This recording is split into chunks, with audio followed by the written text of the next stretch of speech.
Good morning students, स्वागत है आपका ब्राइट स्कूल की ऑनलाइन क्लासेज में।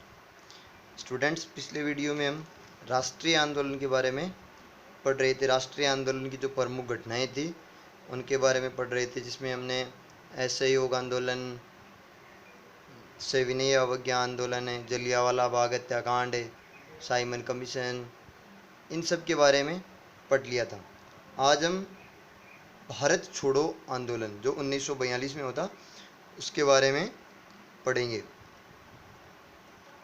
तो भारत छोड़ो आंदोलन 1942 में महात्मा गांधी ने दूसरे विश्व युद्ध के बाद अंग्रेजों के खिलाफ आंदोलन का एक नया चरण शुरू किया। यानी 1942 में जब दूसरा विश्व युद्ध खत्म हो गया था तो उसके बाद में महात्मा गांधी जी के आह्वान पर एक नया आंदोलन शुरू किया गया।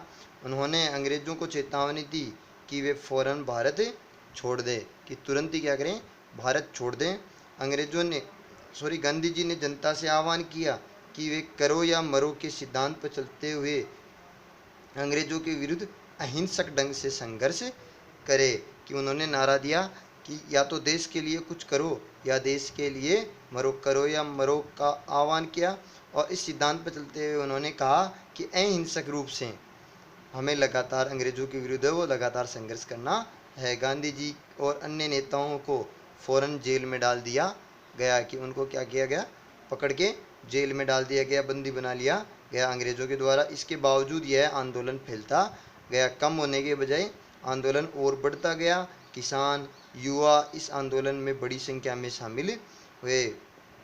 विद्यार्थी अपनी पढ़ाई लिखाई छोड़कर आंदोलन में कूद पड़े। इस स्वतंत्रता जो स्वाधीनता आंदोलन था, भारत छोड़ो आंदोलन, इसमें बहुत सारे विद्यार्थियों ने अपने स्कूलें कॉलेजें छोड़कर इस आंदोलन में शामिल हो गए।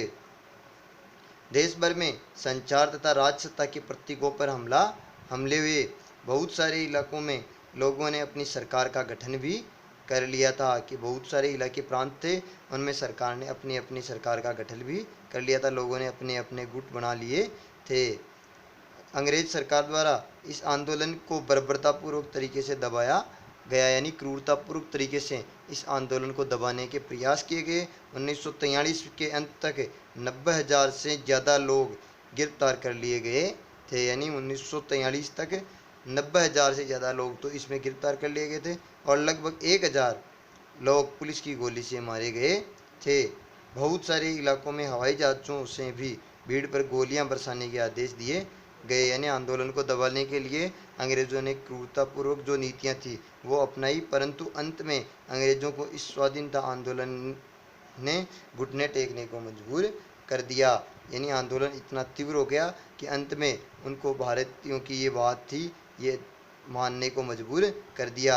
यह राष्ट्रीय स्वाधीनता का जन आंदोलन था, जनता का आंदोलन था। तो इस प्रकार 1942 के चले इस आंदोलन के कारण ही हमारे देश को स्वतंत्रता मिल पाई। अब है स्वतंत्रता और देश का विभाजन, की किस प्रकार से भारत का विभाजन हुआ, किस प्रकार से हमें स्वाधीनता मिली।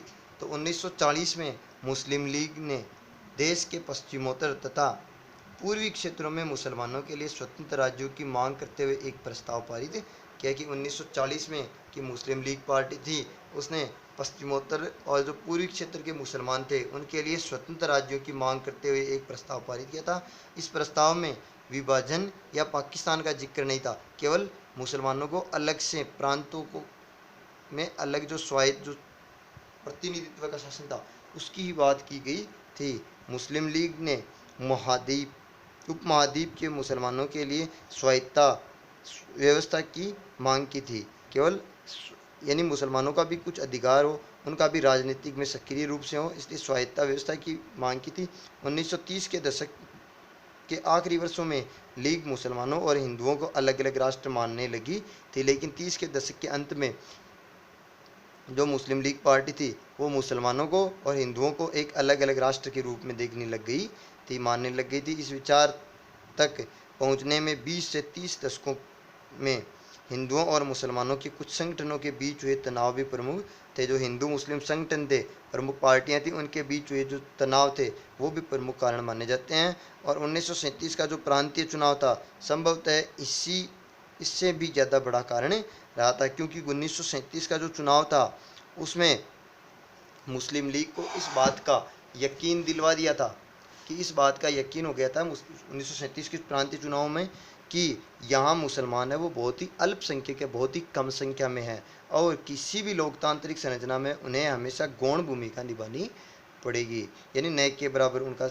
है वो मान्यता रहेगी, गौण मतलब मान गौण भूमिका उनको निभानी पड़ेगी। लीग को यह भी भय था कि संभव है कि मुसलमानों को प्रतिनिधित्व ही नहीं मिल पाए, क्योंकि उनकी संख्या बहुत कम थी, तो इस बात का डर भी था उसको कि कहीं मुसलमानों को प्रतिनिधित्व ही न दे, क्योंकि यहाँ ये हिंदू बहुल्य क्षेत्र है, तो मुसलमानों को कहीं राजनीतिक क्षेत्र में व अन्य क्षेत्र में प्रतिनिधित्व ही न मिले। 1947 में मुस्लिम लीग संयुक्त प्रांत में कांग्रेस के साथ मिलकर सरकार बनाना चाहती थी, परंतु कांग्रेस ने इस प्रस्ताव को स्वीकार नहीं किया, जिसके कारण फासला और बढ़ गया। यानी 1937 के चुनाव में जो मुस्लिम लीग पार्टी थी वो संयुक्त प्रांतों में कांग्रेस के साथ मिलकर सरकार बनाना चाहती थी, लेकिन कांग्रेस ने इस बात से राजी नहीं हुई, जिसके कारण आपस की दूरी और अधिक बढ़ गई थी। 1945 में विश्व युद्ध खत्म हुआ। जैसे दूसरा विश्व युद्ध खत्म होने के बाद में अंग्रेजों ने भारतीय स्वतंत्रता के लिए कांग्रेस और लीग से बातचीत शुरू कर दी थी। यह वार्ता असफल रही, क्योंकि लीग का कहना था कि उसे भारतीय मुसलमानों का एकमात्र प्रतिनिधि माना जाए। कांग्रेस इस दावे को मंजूर नहीं कर सकती थी, क्योंकि बहुत सारे मुसलमान अभी भी उसके साथ थे, क्योंकि लीग का तो ये मानना था कि मुस्लिमों का प्रतिनिधित्व केवल मुस्लिम लीग पार्टी के लिए, जबकि कांग्रेस का मानना था कि कांग्रेस में भी बहुत सारे मुसलमान हैं, वो उनके सपोर्टर हैं, जिसके कारण वो उसके जो ये दावा था कि केवल मुसलमानों का एक ही जो मुस्लिम लीग पार्टी है वो ही प्रतिनिधि करे, तो इस दावे को वो मंजूरी नहीं दी, जिसके कारण उनमें और अधिक फासला बढ़ गया। और 1946 में दोबारा प्रांतीय चुनाव है। सामान्य निर्वाचन क्षेत्रों में कांग्रेस का प्रतिनिधित्व का प्रदर्शन तो अच्छा रहा, परंतु मुसलमानों के लिए आरक्षित सीटों पर लीग को बेजोड़ सफलता मिल गई। यानी 1946 के चुनाव में कांग्रेस को मत तो ज़्यादा मिले, लेकिन जो मुसलमानों के लिए जो आरक्षित सीटें थी उनके अंदर खूब सफलता मिली, उनको ज़्यादा विजय हुए। मार्च 1946 में ब्रिटिश सरकार ने इस मांग का अध्ययन करने और स्वतंत्र भारत के लिए यह एक सही राजनीतिक बंदोबस्त सुझाने के लिए 3 सदस्यीय परिसंघ भेजा, कि आगे भविष्य में जो राजनीतिक जो सही बंदोबस्त किया जाए, उनका सही व्यवस्था की जाए, इसके लिए 3 सदस्यीय एक कमेटी का गठन किया गया। और कमेटी इस परिसंघ ने सुझाव दिया कि भारत अविभाजित रहे, कि इसके टुकड़े नहीं किए जाए, 2 राष्ट्रों में विभाजित न रहे, मुस्लिम बहुल क्षेत्रों को कुछ स्वायत्ता देते हुए एक ढीले ढाले महासंघ के रूप में संगठित किया जाए। यानी जो मुस्लिम वाले क्षेत्र है उनमें मुसलमानों को स्वायत्ता दे दी जाए, छूट दे दी जाए, उनका प्रतिनिधित्व दे दी जाए, और एक ढीले ढाले महासंघ के रूप में इसको संगठित राष्ट्र के रूप में रहे। कांग्रेस और मुस्लिम लीग दोनों ही प्रस्ताव के कुछ खास प्रावधानों पर सहमत नहीं हुए, जो महत्वपूर्ण जो पॉइंट थे, शर्तें थी, उन पर दोनों सहमत नहीं हो पाए। और कैबिनेट मिशन की इस विफलता के बाद मुस्लिम लीग ने पाकिस्तान की अपनी मांग मनवाने के लिए जन आंदोलन शुरू करने का फैसला लिया। जब कैबिनेट मिशन की ये बात सफल नहीं हो पाई, तो फिर पाकिस्तान जो मुस्लिम लीग पार्टी थी वो पाकिस्तान को अलग बनवाने के लिए एक जन आंदोलन शुरू करने का फैसला लिया। 16 अगस्त 1946 को प्रत्यक्ष कार्रवाई दिवस मनाने का फैसला किया गया, और इसी दिन कलकत्ता में दंगे भड़के उठे, जो कई दिनों तक चलते रहे। इन दंगों में हजारों लोग मारे गए, और मार्च 1947 तक उत्तर भारत के कई इलाकों में भी हिंसा फैल गई। इसमें कई लाखों लोग मारे गए थे, लाखों लोग बेघर हो गए, कई बेसहारा शरणार्थी बनकर रह चुके थे। इस प्रकार आंदोलन के कारण बहुत सारे लोगों को काफ़ी जन धन की हानि हुई। परिणामतः 14 अगस्त 1947 को पाकिस्तान के रूप में एक नया राष्ट्र उभर कर आया। भारत के 2 टुकड़ों में विभाजन हो गया, एक भारत, दूसरा पाकिस्तान, और भारत का जो राजनीतिक जो नक्शा था वो ही बदल गया, एक नया राष्ट्र पैदा हो गया।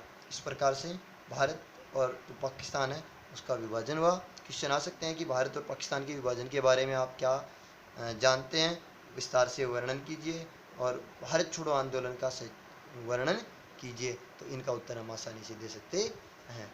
ठीक है स्टूडेंट्स।